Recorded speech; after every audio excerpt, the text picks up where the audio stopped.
Agnes, mag-usap naman tayo. Wala akong sasabihin sa'yo, Sandro. Agnes, balik ba na naman tayo sa dati?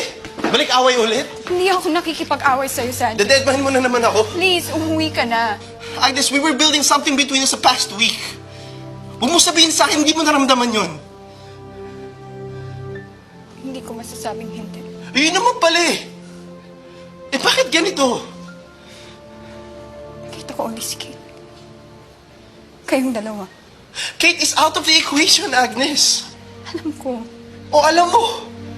Alam mo, Agnes. Pero bakit ka ganyan? Dahil nangyari ang lahat ng nangyari dahil sa kanya. Dahil sa inyo. And that will always come between us. Kaya galit ka na naman sa akin. Sana nga galit ang nararamdaman ko eh.